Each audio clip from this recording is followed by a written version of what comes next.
Hi, everyone. I'm Matthew Silverman, the Executive Director of the Haberman Institute for Jewish Studies, and I'm excited to welcome you all to our program this evening with Dr. Jonathan Sarna, where we will explore anti-Semitism in the United States. I'm sure this discussion will resonate with most of us here, as we have seen a rise in anti-Semitic activities recently. I myself was greeted on my first day of work in April 2020 with messages of hate painted on the entrance of the synagogue building where we rent space. I look forward to learning with Dr. Sarna as we delve into our current situation and place it in the context of the broader American Jewish narrative.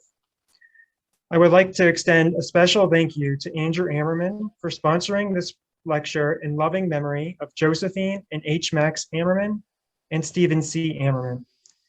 I would also like to extend thanks to our partners, the Association for Jewish Studies, Congregation Har Shalom, Kol Shalom, and Temple Beth Ami for helping bring this lecture to the community.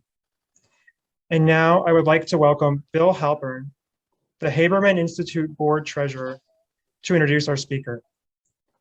Hi, Bill. Thank you, Matt, and welcome to everybody joining us today from the DC metro area and to so many of you joining across North America and beyond. We are thrilled to welcome Dr. Jonathan Sachs back to the Haberman Institute.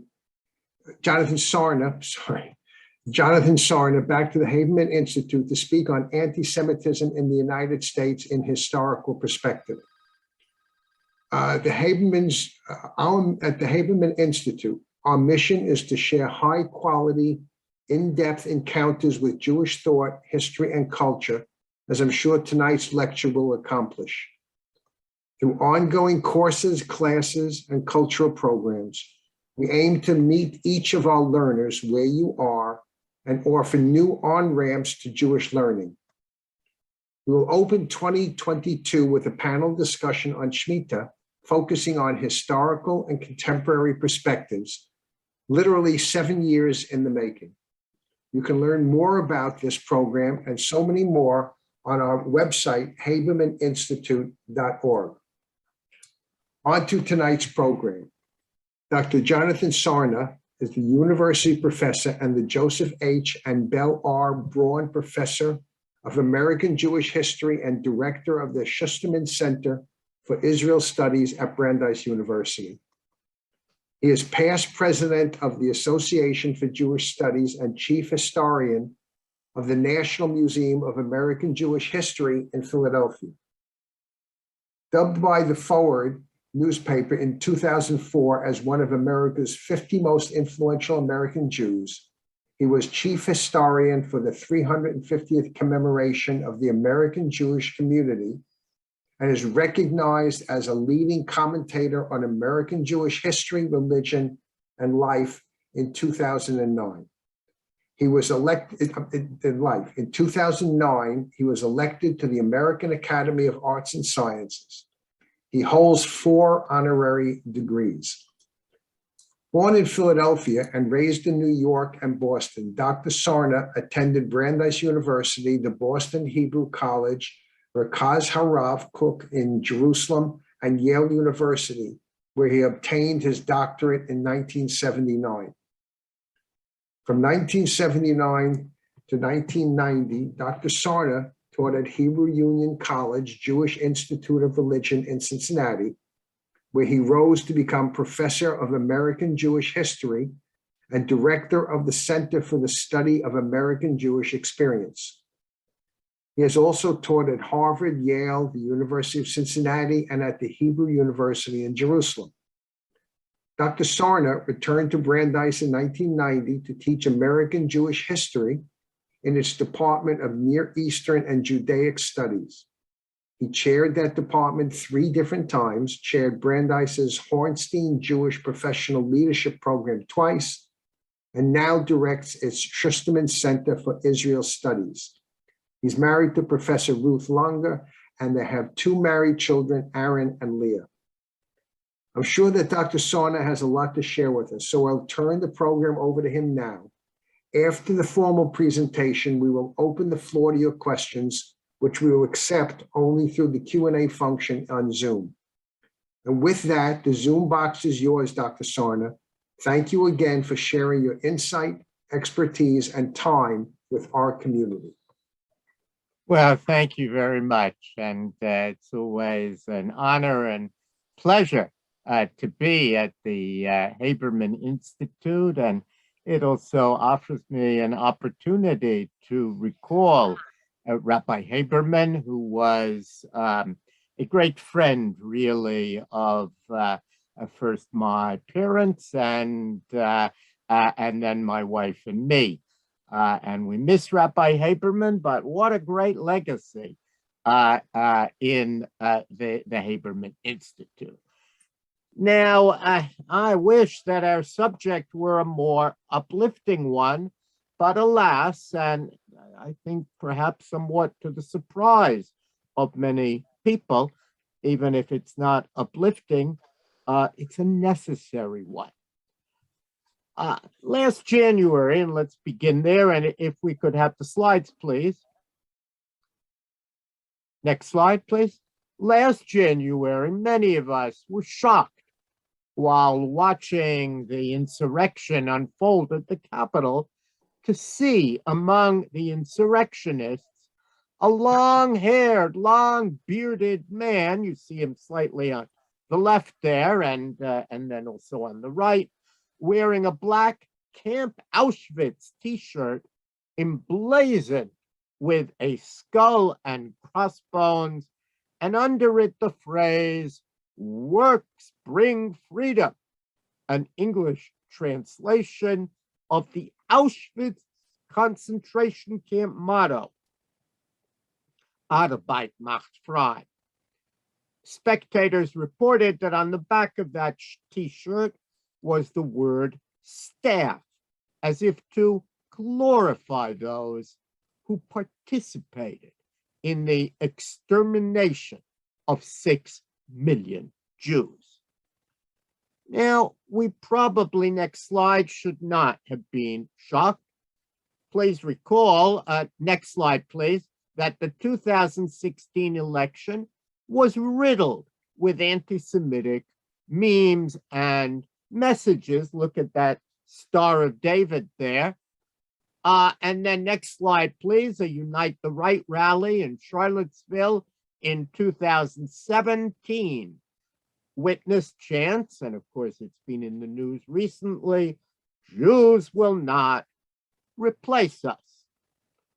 Next slide, a year after that, on October 27th, 2018, who can forget?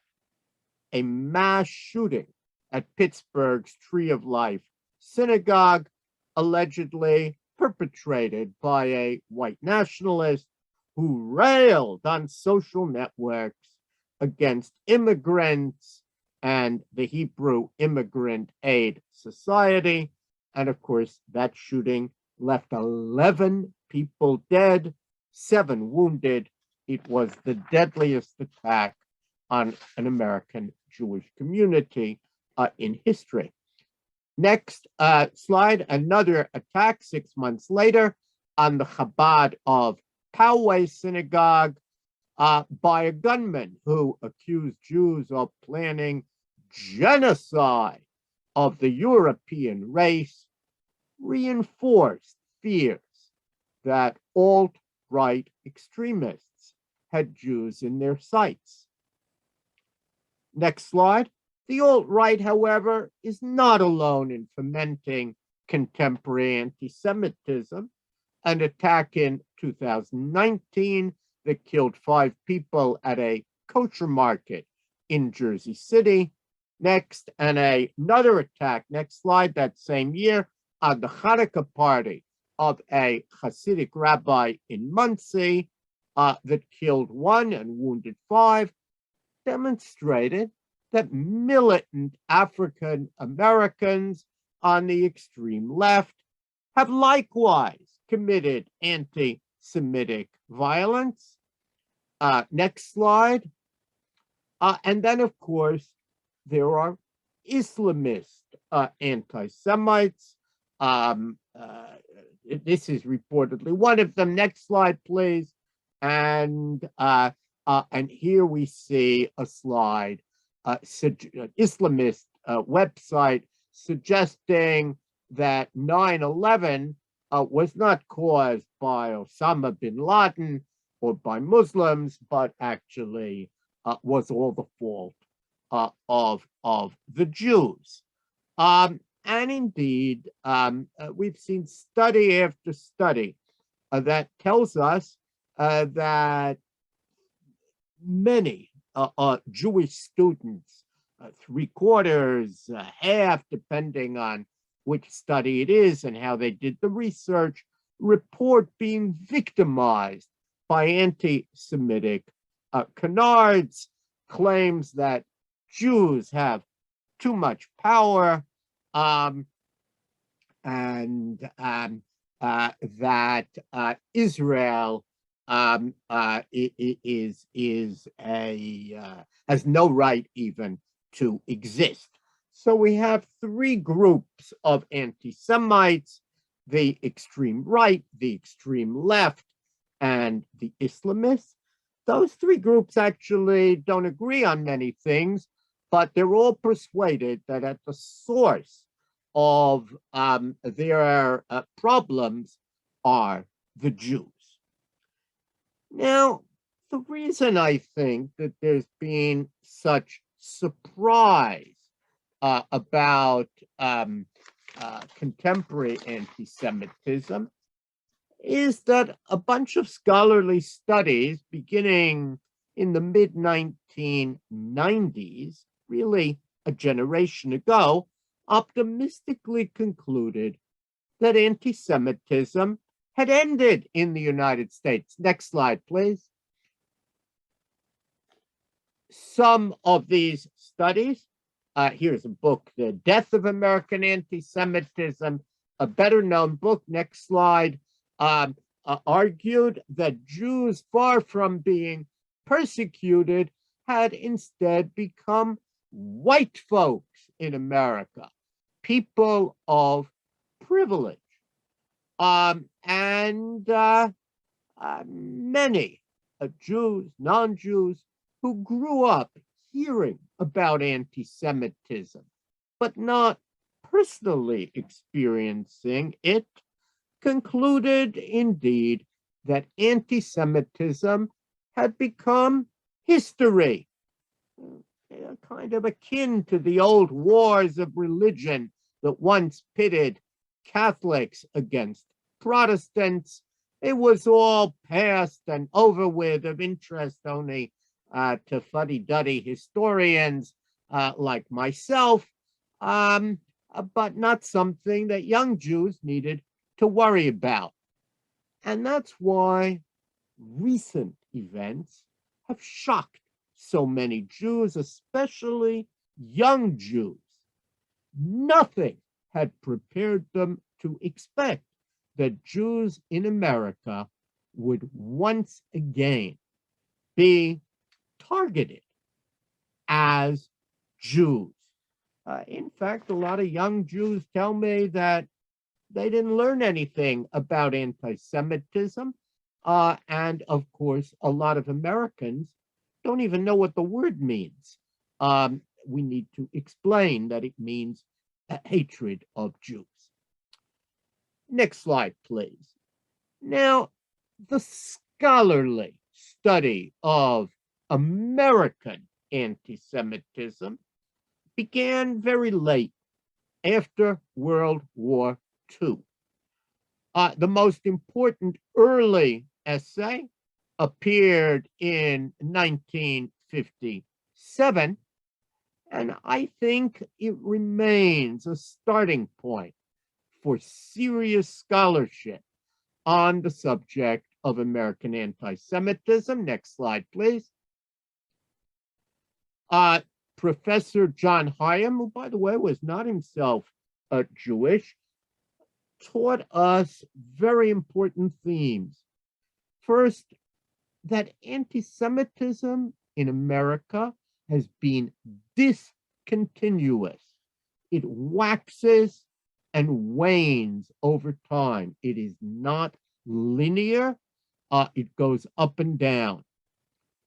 Second, he showed that there's great ambivalence toward Jews, and there are lots of people who are seemingly pro and anti-Jewish at the same time, and indeed philo-Semitism and anti-Semitism can coexist not only in the same era, but sometimes within the same people.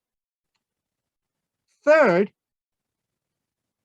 he demonstrated clearly that anti-Semitism is related to larger social ills. He pointed especially at three. One, mass migration.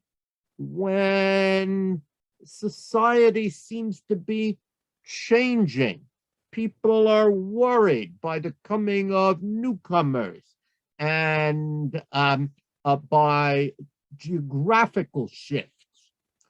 Two, economic dislocation. Bad times, people in bad times, people are often looking for a scapegoat, and often historically that scapegoat has been the Jew. The third point he pointed to is displacement of elites. As a new group rises and older elites shrink, they once again are looking for a scapegoat to blame, and very frequently the displaced elites blame the Jews. And the fourth point, which I want to say more about, is that anti-Semitism is frequently manifested in conspiratorial fantasies.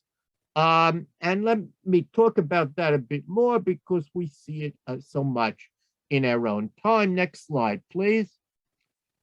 Here you have from a very good book a definition of conspiracy and how in conspiracy theory, people believe that events which are hard to explain, let's say the rise and fall of COVID or the rise and fall of the economy, isn't random and isn't complicated. It's very simple.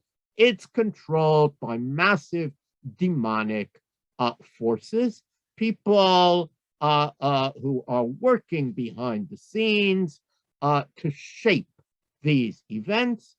And very often we know that conspiracy theorists focus on the role of the Jew. Next slide, please. You can really see four ideas connected, they're all interrelated, connected to conspiracy theory. Number one, the universe is governed by design. And the corollary to that is number two, nothing happens by accident.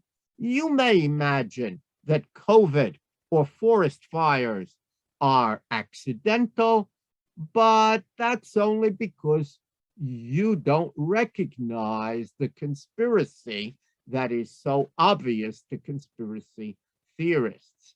Number three, nothing in the mind of conspiracy theorists really is as it seems.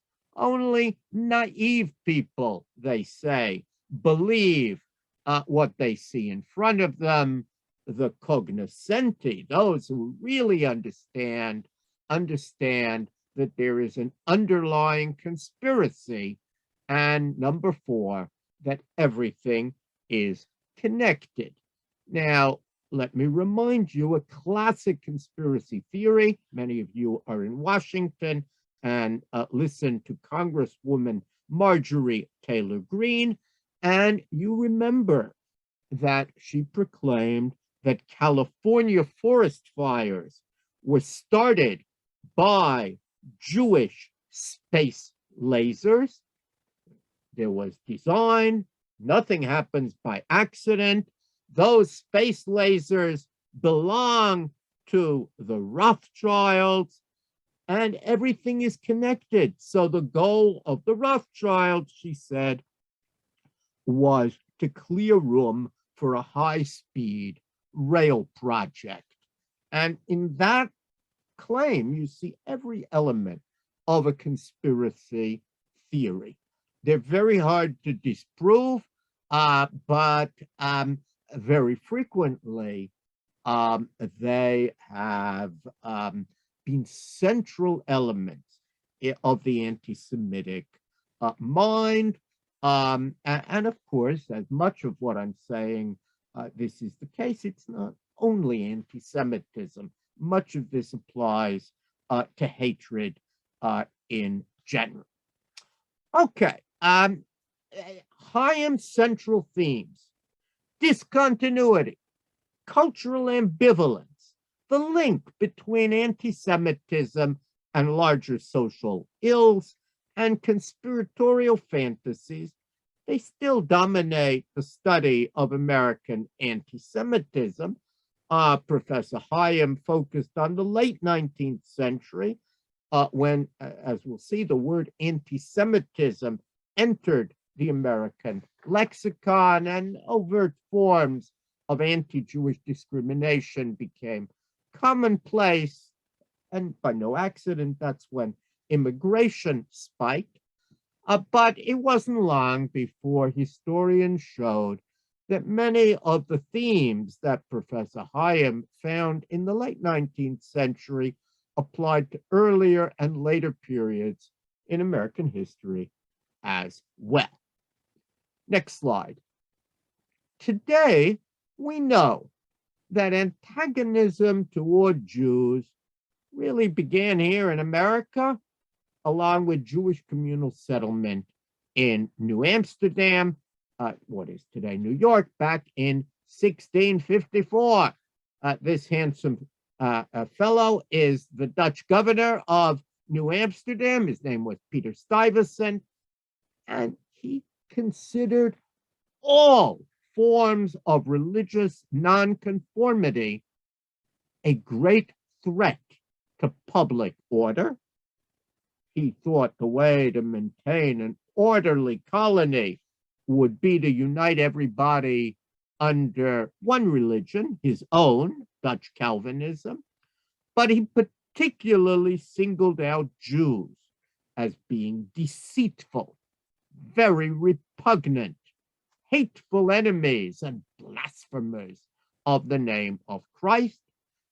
He wanted to expel the bedraggled Jewish refugees who arrived on his doorstep from Brazil. And in writing back to the Dutch West India Company back in Amsterdam, he made a fascinating observation. Giving them, meaning the Jews, liberty, we cannot refuse the Lutherans and the Papists. Yeah, there goes the neighborhood. The Papists, of course, Catholics. But what's really important about that line is it serves as a reminder that in America, the fate of Jews and the fate of other persecuted minority groups have, from the very beginning, been intertwined. Now, the next slide, please. Now, as we move on to the American Revolution, which, as we know, it effected changes in law, in the relationship of religion to the state that really widened the parameters of religious liberty in the new nation, including for Jews, and among the many changes that took place in that era was the promulgation of a new federal constitution and Bill of Rights, which, of course, outlawed religious tests, which is quite important. It meant a Jew could be a lawyer, a Jew could run for public office, and it outlawed religious tests as a qualification to any office of public trust under the United States. And then in the First Amendment, forbade Congress from making any law respecting an establishment of religion or prohibiting the free exercise thereof. But just because we had legal equality should not lead us to imagine that that automatically translated into social equality, nor did it put an end to anti-Semitic stereotyping. Next slide, please. Indeed, whenever tensions arose, and a good example are the closely fought 1800 election campaigns, which pit Thomas Jefferson against John Adams. Whenever that happened, the baiting of Jews formed part of the arsenal of political mudslinging. And that was the case. After all, there's so few Jews in America, probably not even 3,000.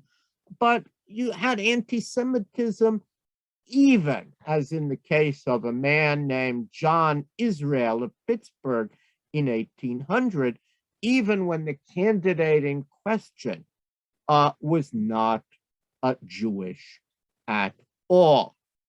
And indeed, anyone who really studies early America will meet up with anti-Jewish comments or incidents. Next slide, please.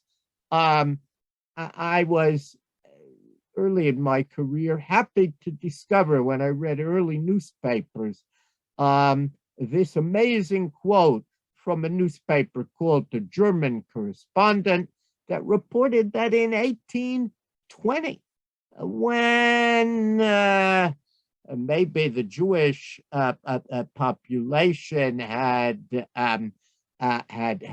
jumped to 5,000 or more, it said the Jews are not generally regarded with a favorable eye. Jew is an epithet, which is frequently uttered in a tone bordering on contempt. Say what you will, prejudices against Jews exist here, and subject them to inconveniences from which other citizens of the United States are exempt.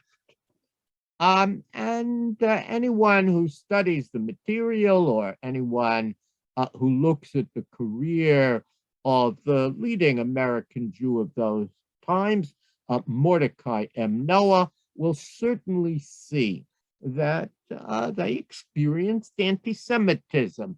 And therefore, it goes back very far in American history. Moving forward, we see another source of what Chaim told us was ambivalence, and that is a kind of tension between what we might call received wisdom about Jews and perceived wisdom, or what we might say the mythical Jew, the cursed figure of Christian tradition embedded in Western culture, and the Jew next door, who gives the lie to every element of the demonic stereotype. So anti-Semites flay the mythical Jew, but then they have to come to grips with the contradiction between the mythical Jew and the Jew next door, and how they reconcile those two tells you a lot about whether people are prepared to throw out old stereotypes when they really get to know people. Now, it's important to remember, as I said, that African Americans, Catholics, Mormons, and other groups also experienced enormous hatred, religious violence, in many cases, more than Jews during the nation's first century. In America, unlike in Europe, Jews were never the nation's only outgroup. Whatever prejudice Jews experienced, others likewise experienced, and sometimes, as in the case of African Americans, they experienced far, far worse. Now, next slide, please. The Civil War period, which was an era of heightened racial and religious tension throughout the United States for obvious reasons, connected with anti-slavery and connected with wartime tensions, also saw an unprecedented surge in anti-Semitism. The prominence of several Jews in the ranks of the Confederacy, notably President Jefferson Davis's right-hand man and cabinet secretary. You can see him there on the right. That handsome fellow is Judah P. Benjamin. And my favorite line about Judah P. Benjamin was uttered by Senator Benjamin Wade, actually on the floor of Congress. He dubbed Judah Benjamin an Israelite with Egyptian principles. But the fact that Judah Benjamin held a very high position, ultimately Secretary of State of the Confederacy, unquestionably a heightened prejudice against Jews. Beyond that, during the Civil War, some blamed Jews for a host of other evils, almost always associated with war: smuggling, speculating, price gouging, swindling, producing shoddy merchandise for the military. In other words, the very word Jew came to personify the foulest of wartime capitalism's ills, and that helps to explain why General Ulysses S. Grant on December the 17th, 1862, issued General Orders number 11. I think we have a slide on that. Next slide, please. The most sweeping anti-Jewish regulation in all of American history. As you can see, it expelled, quote, Jews as a class from his war zone. It was a huge area stretching from northern Mississippi to Cairo, Illinois, from the Mississippi River to the Tennessee River. And he accused Jews as a class, as a group, of violating every regulation of trade. Fortunately, President Abraham Lincoln reversed Grant's order of expulsion as soon as he heard of it. And what he proclaimed, I wish that Mr. Spielberg had included this line in his film, and that the line was better known, because it's still relevant today. Abraham Lincoln said he did not like to hear a class or nationality condemned on account of a few sinners. I wrote a whole book called When General Grant Expelled the Jews, but we're going to move on to the post-Civil War era. And one can really see, let's look at the next slide. In this era, anti-Semitism crested. And this era is really the era between about 1877 and World War II, an era of massive social, industrial, economic, urban, demographic change. Millions of people were dislocated. Traditional patterns of life were threatened and upended. And actually, the whole ethnic and religious character of the United States was transformed between 1877 and World War II. A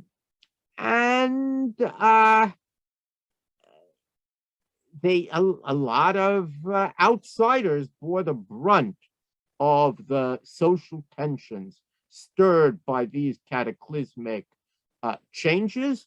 And it's worth remembering that anti-Semitism, the very word anti-Semitism, comes into existence at approximately the same time as Jim Crow legislation that enshrined segregation between blacks and whites. Both were the product of the same kinds of what we call social Darwinism or racial ideas that spread across the country. And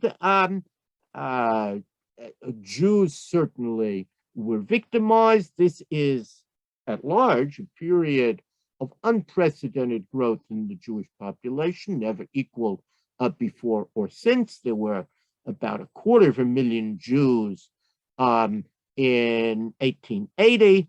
There are over 4 million Jews in the United States by World War II. And therefore, we do see that there were people who felt that behind all of the changes roiling American life lay a clandestine Jewish conspiracy. The term anti-Semitism, which actually was born in Germany, enters American parlance in this period. It doesn't mean that before that term everybody loved Jews, but before that time, it would have been hatred of Jews. Jews often used the Yiddish term rishus. And most importantly, there was a sense that conversion could fix any problems that Jews had because their problem was religious in nature. But beginning in the late 1870s, Jews suffer on account of what is called their race. In other words, it is a matter of blood, and they are seen as forever inferior to the lofty Anglo-Saxons and Teutons. And we begin to see new forms of discrimination against Jews, similar in kind, although not in degree, to the civil rights violations that characterized Jim Crow laws. Here, this cartoon tells us about an event in 1877 when the famed Grand Union Hotel in Saratoga, New York, excluded banker Joseph Seligman, who was a friend of President Ulysses S. Grant, one of the country's most respected Jewish figures, actually was invited to be Treasury Secretary. He would have been had he accepted the first Jewish cabinet member. And nevertheless, despite everything, he was excluded from the hotel. Judge Henry Hilton, who had become the owner of the Grand Union Hotel, announced that no Israelites shall be permitted in future to stop at that hotel. And what we see is that within just a few years, Jews as a class, same phrase that we saw with Grant, are also excluded elsewhere. Next slide, please. Most famously, we see this. Jews were unwelcome at New York's Coney Island, and indeed, so what was called social discrimination against Jews became commonplace across the country. And many Jews found that they were forced out of schools, of clubs, of institutions where they previously had been welcomed. Those are always very difficult moments. We're in one now when conditions for Jews become worse rather than better. Anti-Semitism really escalated further in the 20th century, especially in the years following World War I. We find Jews facing physical attacks, many forms of discrimination, as well as intense vilification in print, on the new airwaves. We forget that in the early years of radio, it's very much like the internet today, a kind of Wild West, and there was intense hatred on the radio, in movies, on stage. Then, of course, came immigration restrictions. Next slide, please. And although, we lost, okay. That, of course, is an incident. What you're looking at is an incident that took place in Atlanta, where in 1913, a 29-year-old Jewish factory superintendent, and he was also a leader of B'nai B'rith. His name was Leo Frank. He was convicted after a kind of show trial, and we certainly know that he was innocent. He was convicted of molesting and murdering one of his employees, a 13-year-old Mary Fagan, and there was lots of publicity about the case. And the important thing is that it wasn't just about Leo Frank, but there was a lot of attention focused on Leo Frank's religion, which made him an outsider in the South, a kind of symbol of otherness and change. And then there are crowds who chant, and the words are important: hang the Jew, not even hang Leo Frank, but hang the Jew. The governor of Georgia, John Slayton, it's a rare thing, I will say, when a governor believes in his conscience that this was an innocent man, and he said, I cannot condemn to death somebody whose guilt I'm not certain about. So he commuted the sentence from death to life in prison. That angered the mob, and we now know that that mob included many leading local citizens who took justice into their own hands, just as happened on January the 6th, where what we see is vigilantism, people who believe that the system isn't working, and these vigilantes, many of them leading local citizens, broke into the jail where Frank was held.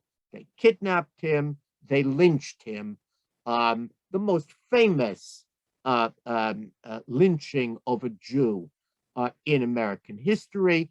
Many years later, an eyewitness confirmed what defenders of Leo Frank had really long believed, which was that Mary Fagan, the victim, was murdered by the janitor of the pencil factory, and that Leo Frank himself was entirely innocent.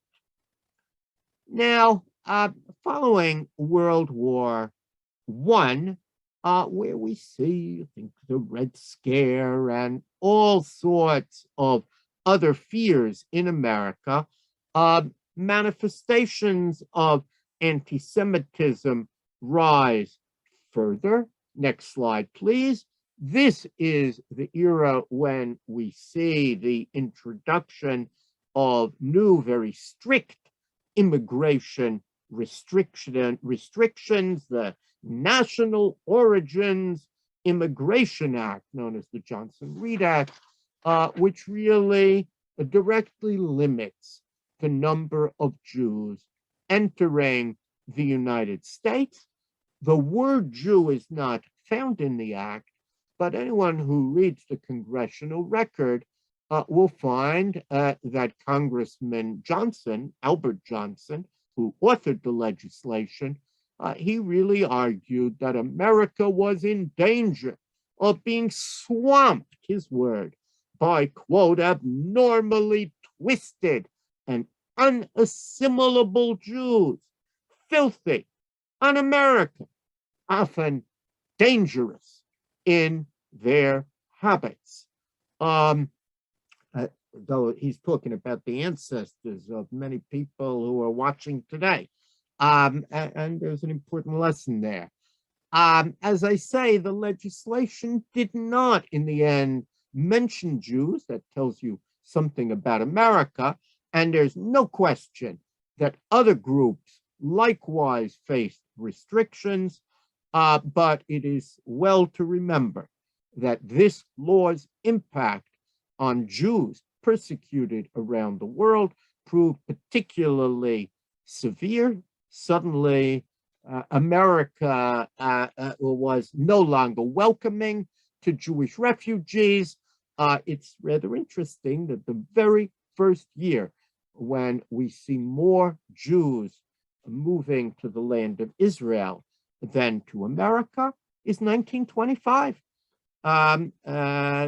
After America's gates close, that's really when we see heightened immigration to Eretz Israel, to the land of Israel.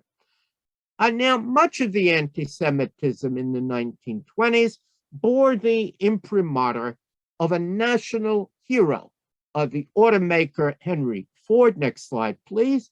And really, for 91 straight issues, beginning on May 22, 1920, Ford's newspaper, the Dearborn Independent, purported to describe an international Jewish conspiracy. We've seen what a conspiracy is, based on that notorious anti-Semitic forgery known as the Protocols of the Elders of Zion. Anyone who's read the protocols knows they're very boring and hard to translate into reality. What made the international Jew so dangerous was that it was written by journalists who knew how to write, and they applied ideas from the protocols to day-to-day events, including such fantastic claims as rule of the Jewish Kehillah grips New York, Jewish jazz becomes our national music, and so on and so forth. Now, in this case, in Ford's case, as in many others, these kinds of charges tell us more about the anti-Semite and their unhappiness about changes in American society than they do about Jews.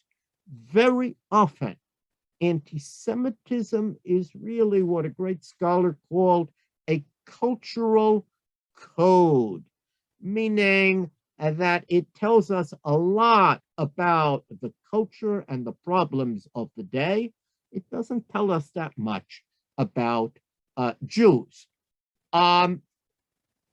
So it was with Henry Ford, and of course there's a great irony because nobody did more to change America than Henry Ford with the automobile, but of course he blamed so many of the changes he saw taking place on Jews.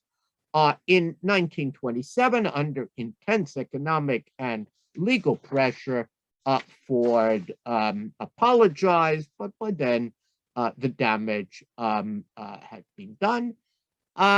We see all sorts of institutions. Let's quickly go through some slides. Next, please.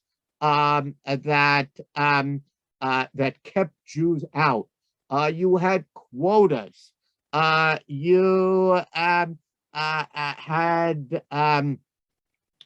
plenty of places that said, next slide, please. We have no Hebrew patronage, or no Jews allowed.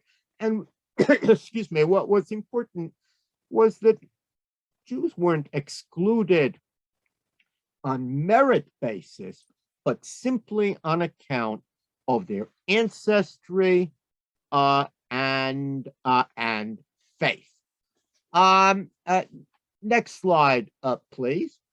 As we move into the 1930s, particularly in cities where German Americans sympathetic to Adolf Hitler took to the streets, we see attacks increase against Jews. What you see in front of you is a picture of Father Charles Coughlin. He becomes increasingly pro-Nazi in the 1930s, and indeed, as I said, is using radio as an instrument of hatred, and that is then restricted, just as one hopes someday will tame the internet. But the followers of Father Coughlin would regularly beat Jews mercilessly. And Coughlin would whip listeners into a frenzy when he depicted alleged Jewish misdeeds around the world. He infamously explained Nazi attacks against German Jews on Kristallnacht as a defense mechanism against communism. And indeed, he said Jews were responsible. And it's interesting that he alleges that President Roosevelt, whom he called Rosenfeld, some of his followers really shaped the idea that people who weren't Jewish at all must be Jewish because they were responsible for changes and for policies that Coughlin and his followers wanted to blame on Jews. Next slide, please. And of course, here you see the German-American Bund, established in 1936, we now know, funded secretly by the Nazis, and they distributed propaganda, blood libels. They organized youth camps on the model of the Hitler Youth, and they conducted mass demonstrations like this one that filled Madison Square Garden in 1939. And I'm going to move more quickly and skip over World War II, although there really was quite a lot of anti-Semitism in the armed forces, but the military tried hard to tamp it down because they wanted soldiers to focus on the enemy. And following World War II, as consciousness of the destruction of European Jewry rose, and what we saw was Americans seeking to distinguish themselves from the Nazis whom they had defeated.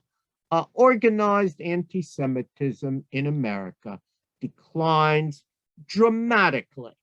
Between 1946 and 1950, the percentage of Americans who claimed to have heard criticism of Jews dropped from 64% to 24%.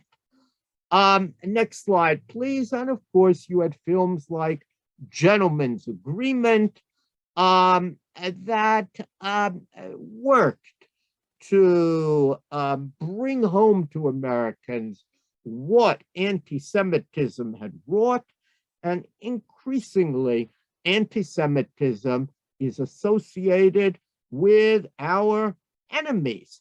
And as a result of that, discrimination against Jews in employment and housing and daily life declines markedly. And we begin a long period in which Jews rise in American society, and anti-Semitism is recalled in terms of things that the Nazis did.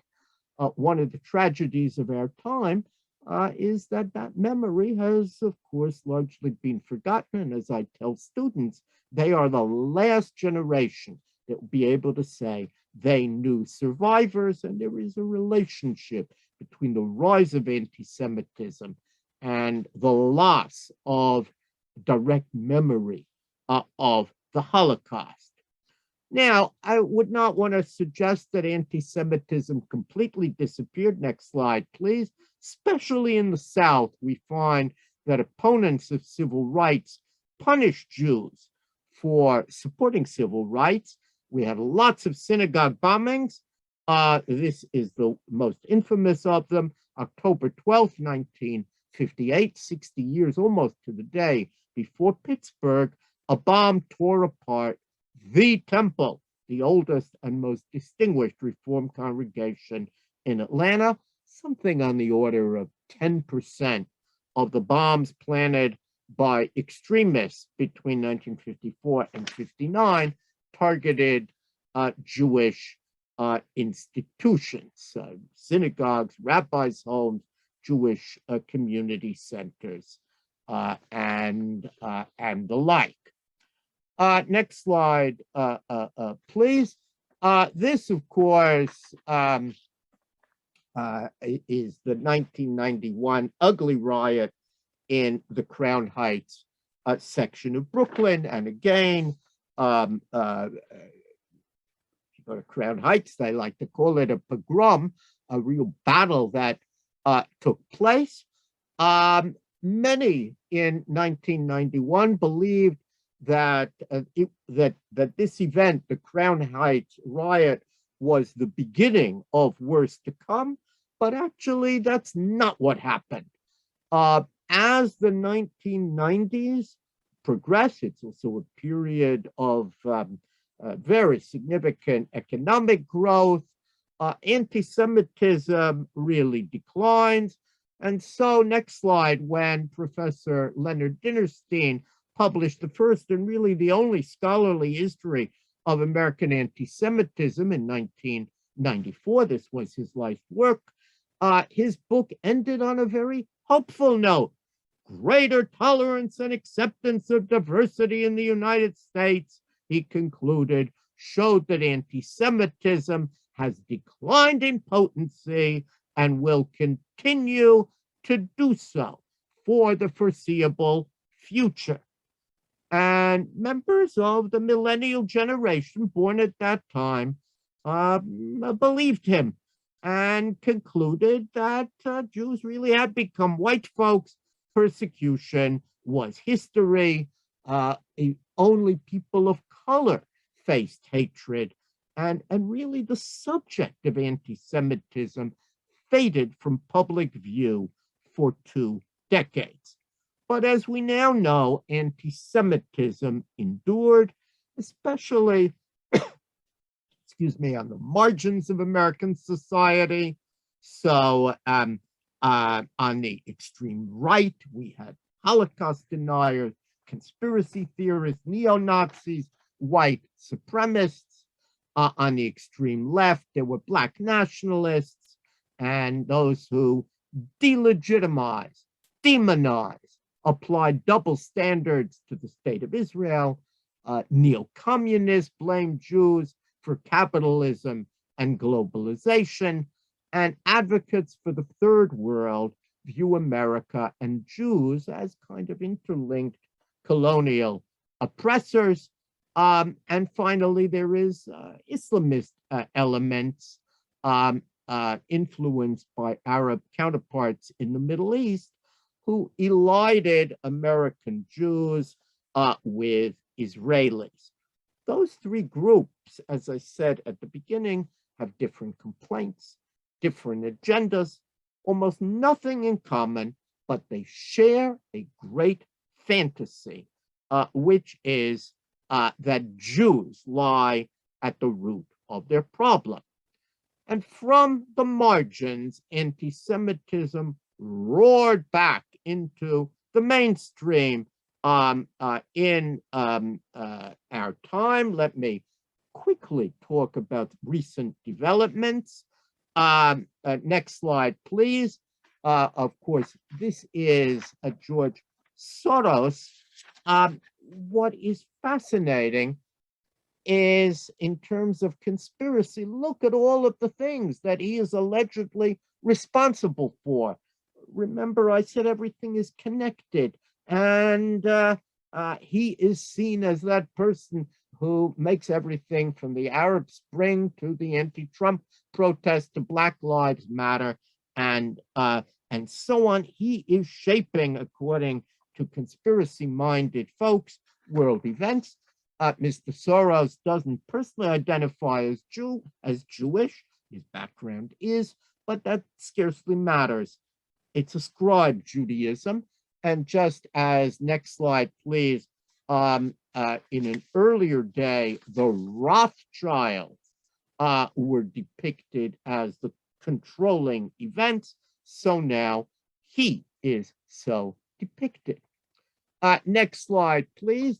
One of the most interesting recent developments, you see it on the right, you sometimes see it on the left, is the idea that we need to identify who the Jews are, because they're not so easy to recognize. And Jews are marked with what is known as the echo, those three parentheses, a kind of covert means of outing Jews who anti-Semites consider usurpers and outsiders, and most importantly, not true members of the white race. Remember, earlier we saw how Jews became white folks. Now we increasingly realize that people of color don't think Jews are people of color, and white nationalists don't think Jews are white. Jews are caught betwixt and between. They have to be marked out and identified. Next slide, please. Another popular website displayed photographs of Jewish women and men downloaded from university websites. My own picture and details about me were on that website. But the point is to distinguish Jews from, quote, the Aryan master race. Europeans are children of God. They, and note that echo, they, the Jews, are the children of Satan. And again, the idea is to learn how to distinguish Aryans from Jews. Next slide.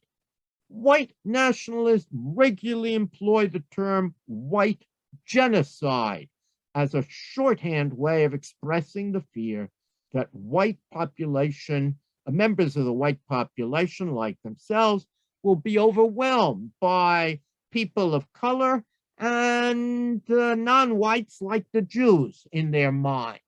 And they have a white supremacist slogan. It was seen on January the 6th.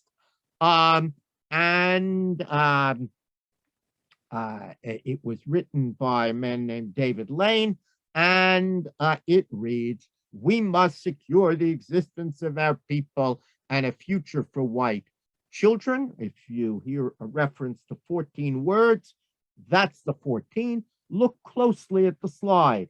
You see the swastika, you see Nazi imagery in the background. The next slide, please. Here you can really see the notion. White genocide is there, meaning the Jewish plan, counter-extermination, no less, is our response. The sense is, if Jews are trying to wipe out the white race, that justifies, as in the case of the Nazis, extermination, and the use of the word is important. And note at the bottom the idea that Jews only masquerade as whites for nefarious anti-white purposes. Next slide, please. This is the most important document of white nationalist anti-Semitism. It is, and really of modern anti-Semitism, it's a dystopian novel entitled The Turner Diaries by William Luther Pierce. Andrew MacDonald was a fictional name. This novel has had vast influence and has been read by hundreds of thousands of people. I think it's probably more influential in America than the Protocols of the Elders of Zion.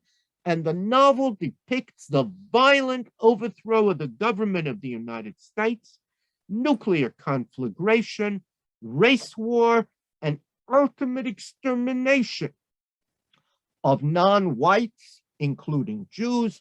And it especially depicts something called the Day of the Rope. Next slide, please. Take a good look at that. See the swastika on that day. The enemies, a lot of Jews, intermarried people, all will be lynched in the novel. The novel goes on to depict a war to the death with the Jew. It's very interesting in the novel to see how Jew and Zionist are used truly interchangeably. Academics can parse, Zionism and Judaism, and can you be anti-Semitic and if you're only an anti-Zionist, but in this novel, the two are closely linked. And I look at this, and now let's look at the next slide. This is from January the 6th, and people like me believe that the insurrection really, for some people, was the beginning of the overthrow of the government depicted in the Turner Diaries, and that rope really was a hint that the day of the rope is near, and there were a lot of anti-Semitic elements in January 6th that have not sufficiently been noticed. Next slide will give you the key idea of the Turner Diaries. Your day is coming. Your day is coming, the war to the death, and so on. And next slide will give you some further quotes. I wanted you again to see Tel Aviv is destroyed. The linkage here between anti-Semitism, anti-Zionism, and the goal ultimately is the extermination of Jews everywhere. It's important to know that there is not only a novel, but a hope on the part of 3 different groups in our country that someday they can bring about the extermination of the Jews. How many there are is who believe this are debated, but there's certainly more of them than there are of Jews. And that brings us really to the conclusion. Next slide, please, which is that for all the success that Jews have achieved, and notwithstanding scholarly claims that recent decades Jews have become white and privileged, it's important to know that there is a long and painful history of anti-Semitism in the United States. And to this day, some of our fellow citizens on the extreme right, on the extreme left, and in Islamist circles continue to promote anti-Semitism and to dream of Jews' ultimate extermination. So let me stop there. We've covered a lot of ground, and see if there have been any questions or comments. Yes, thank you, Dr. Sarna, for sharing such an important history and context with our community. As you said, it's not the most uplifting conversation, but still very important narrative to tell. For those of you out there, go ahead, and if you have any additional questions, please send them now. I have several here that have come in throughout the lecture.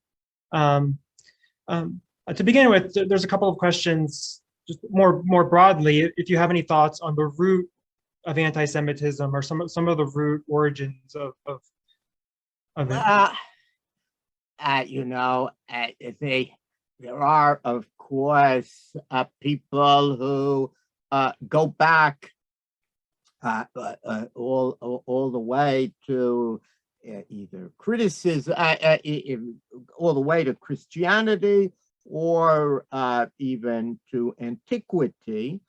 Selo Baron, the great Jewish historian, used to explain anti-Semitism as dislike of the unlike, and to some extent, that's still a powerful idea, understanding that Jews are different, and it is Jews' very difference that causes anti-Semitism. But I have to say that I myself think that making this shift and trying to understand not the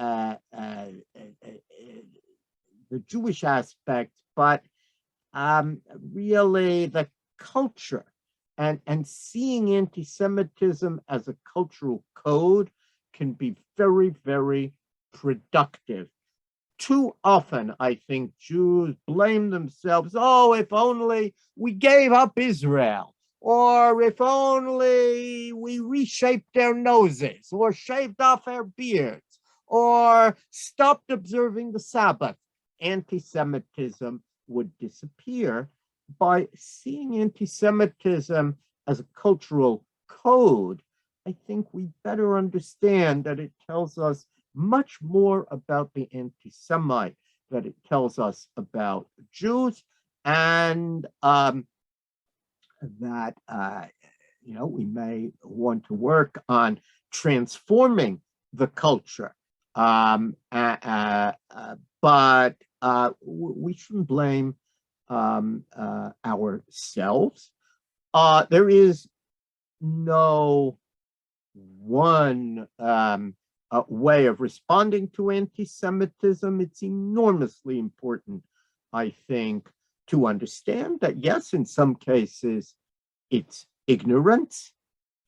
Most of us have had an experience of somebody asking a question or even making a comment that reflects their ignorance. But at the same time, the idea that it's only ignorance, and if only we taught everyone and took them to a Holocaust museum, anti-Semitism would end, is ridiculous. There are wicked people out there, and they will not be transformed. So we need to look at each case on its own. I see there are a lot of other questions, so I'll try to move more quickly. Yeah.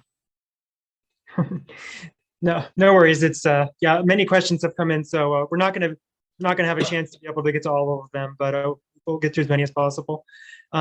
Several questions have come in asking about the role of Christian religious traditions in anti-Semitism in America.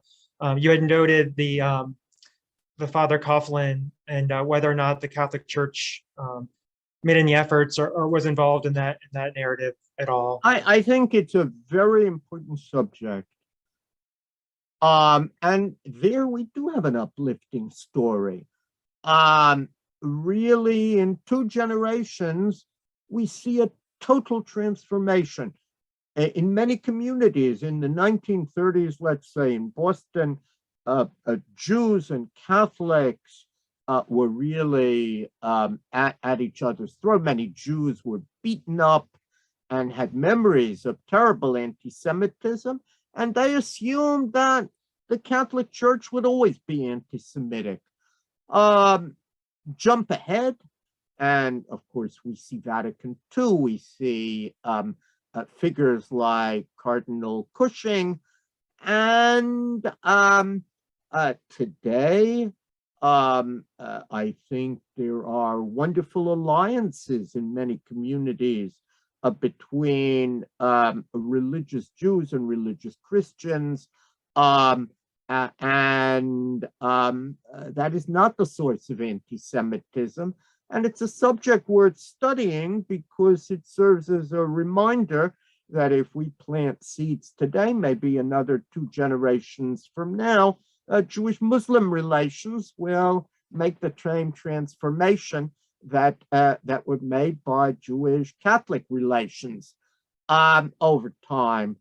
Many of those today who are most anti-Semitic would, I think, be seen today as pagan, not people who are deeply involved in a religious tradition.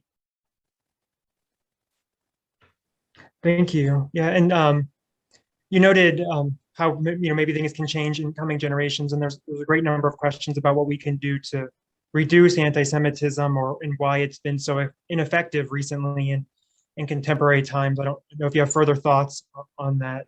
Well, I will say, and that I think, first of all, it's not just anti-Semitism that has risen. When you talk to Asian Americans, they're as shocked as Jews are. A few years ago, they were the model minority and held up. And today, especially in the West, but not only, many of them feel deeply persecuted. Latinos feel lots of discrimination. And of course, there have been, as we all know, a lot of attacks on African Americans. So hatred comes together, and we know even in Europe, it may have started with the Jews, but it never ended with the Jews. And in America too, anti-Semitism has always been connected to other forms of racial and religious animus. So I do think that more could be done to build alliances between Jews and other victims.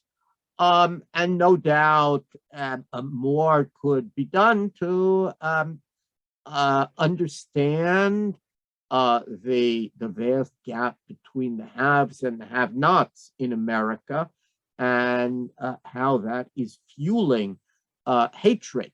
But at the same time, I think we need to remember that that may explain hatred, but it doesn't justify hatred. And I think we have to be willing to say that anti-Semitism is always wrong. One of the most remarkable developments of the last few decades has been the transformation of approaches to rape. Once upon a time, there was rape, and people said, well, what was she wearing? Today, that's illegal, and most people are horrified at the very question. Indeed, feminists taught us rape is always wrong, and unless that is your starting point, you're part of the problem, not part of the solution. And the same is true in anti-Semitism. Anti-Semitism is always wrong. And asking, oh, how much money did he make? Or what did Israel do? Is equivalent to what was she wearing. It should never be allowed, never be justified. And we need to make clear that anti-Semitism is always wrong. Yes, thank you. I appreciate that answer. And just on I guess on a more personal question, I guess somebody maybe with children asked this, how you would answer the question of a child asking mommy or daddy, why do people hate Jews? Or what, do you have an answer to that? The question, I think that when you're dealing with somebody that young, very often we're not talking about the children, but we're talking about the parents of those children. What have they been feeding their in terms of hatred? What have they been feeding their kids? I think that children need to know that, sometimes wicked people tell lies about Jews. That children have to be the best they can be, but I don't think that we want to teach our children to be ashamed of what they are. On the contrary, we need to teach them to be deeply proud of who they are. And the problem is with the anti-Semite, never with the Jew. Yes, thank you. I see several questions here also just about what are some effective ways to counter anti-Semitism, maybe on college campuses or just in the community in general? Well, I do think that we need to see more courses on American anti-Semitism and on anti-Semitism generally. There have been very few of them, and I mean, just compare the number of courses dealing with anti-Semitism with the vast number of courses on every campus dealing with racism. I also think that we need to insist that programs devoted to hatred include hatred of Jews as one of the hatreds. It's astonishing, really, how many of the contemporary programs have not included anti-Semitism, as if that's not a real hatred. And I think that both students on college campuses, by publicizing the issue, and certainly parents and donors can have a huge impact there. I do think that it's important to know every college campus has its own culture, and it's well for people to make themselves aware of what the culture of the campus is. There are some campuses where indeed Jews are frightened to explain who they are. There are other campuses where anti-Semitism is very rare, and when it occurs, it's immediately tamped down. So we can't kind of lump all colleges together, and we have to do the hard work of asking, where will our children be safe? Yes, thank you. And we probably have time for maybe a couple more questions. I've seen several here asking, in our contemporary times, social media has become very influential. And so, do you have any comments about the role of social media in anti-Semitism today? Well, as I went through, I have been interested. I'm a historian by trade. Radio also, when it was started, became a vehicle for hatred. That's what Charles Coughlin did, and hate radio was a very serious problem. And Congress eventually passed important regulations. Always there are those who say, oh, but freedom of speech. And that's a hard set of questions, but nevertheless, we did, I think, manage to regulate radio in a way that allowed free speech and talk radio, but banned the kind of hatred that was present in its early years. And it seems clear, although I don't know how to do it, but it seems clear that people will have to do the same thing for social media.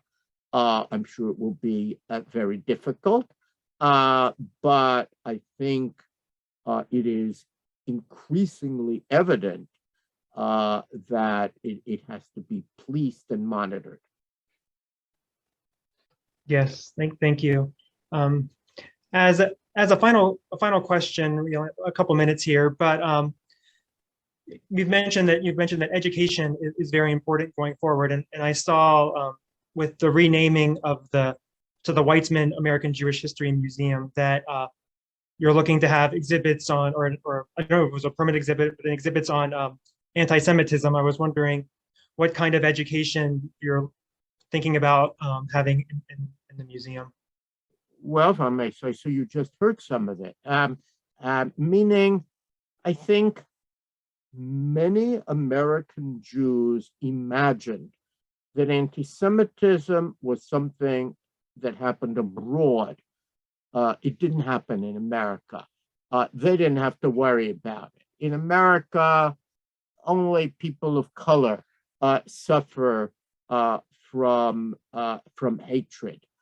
And I think that's simply not true. And Jews need to know about anti-Semitism. That doesn't mean that all of American Jewish history is anti-Semitism, far from it. And as I said at the outset, anti-Semitism has waxed and waned, but I fear that too many young American Jews really didn't understand anti-Semitism, didn't know about it. When they chanted, "Jews will not replace us" in Charlottesville, lots of people didn't understand it. They didn't understand what was going on until it literally hit them in Pittsburgh. I hope that the museum will be able to show people anti-Semitism, to remind them of cases like the Leo Frank case and how it happened, and make them aware so they will be vigilant, and they will be able to draw parallels, as I have this evening, between past and present, and learn some lessons from the past that we may be able to apply to our own day.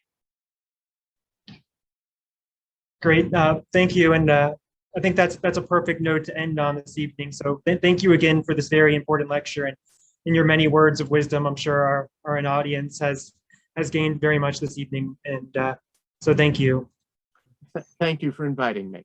Yeah, and thank you all out there for joining us. We look forward to seeing you again soon. So check out our website for more information, and have a great rest of your day. Thank you. Bye.